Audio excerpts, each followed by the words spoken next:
Macmillan Audio presents Poison Kisses, Part 3 by Lisa Renee Jones. Read for you by Jeremy Work and Grace Grant.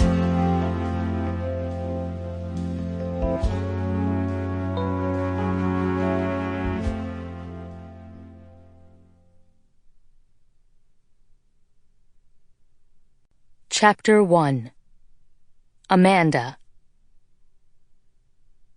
3 years ago, the day Seth became my would-be assassin. Seth and I stand in the gardens of the $50 million Davenport family penthouse in Manhattan, mimosas in our hands, a good 20 people around us.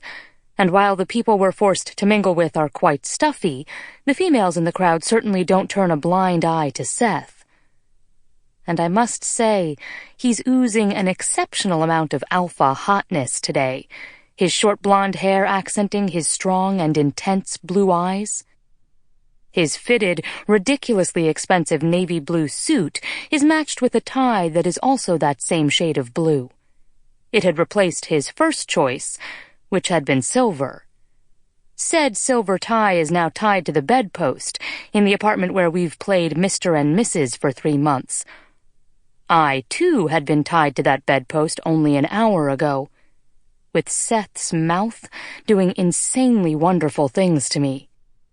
I'm in the same prim white dress that had landed me on the bed, tied to that bedpost after Seth had given me one of his intense blue-eyed stares and told me that I looked prim and proper and that he needed to taste the woman beneath that facade. I've decided I really like this dress. As for the man, I really love him, and I do so despite knowing that a CIA agent should never dare such frivolous emotions.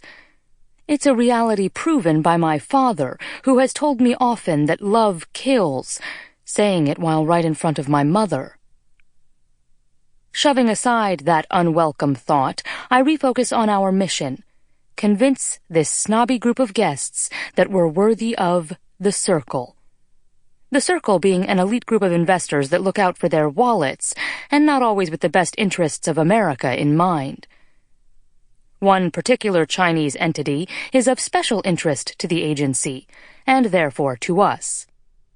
How many more of these events do you think we'll have to attend before the Davenports decide we're worthy of the Circle, I ask, wisps of my long brunette hair, which I've piled on top of my head after he'd tangled it into a mess, fluttering with a welcome breeze. I have a good feeling about today, he says, and my feelings are always right. He's confident and has proven he has reason to be. But sometimes my Mr. Jones needs to be brought down a notch. So you always say, care to place a bet? He steps closer to me, that cedar and spice scent of him teasing my nostrils. His voice is low, seductive. Does it include a tie and a bedpost? I was thinking more of the museum, I say, knowing quite well that he prefers to watch paint drying on wood. If you lose, I add, you have to go with me and actually try to like it. As long as I also get the bedpost and the tie. My lips curve. It will be a hardship, but I'll endure. And if I win the bet? Name your prize, I say, quite flippantly by intent, the inference being that he will lose. Those sexy, brutal, wonderful lips of his curve. I get to spank you.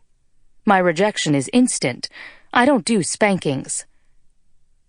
I get to spank you, he repeats, his hand on my hip as he pulls me closer.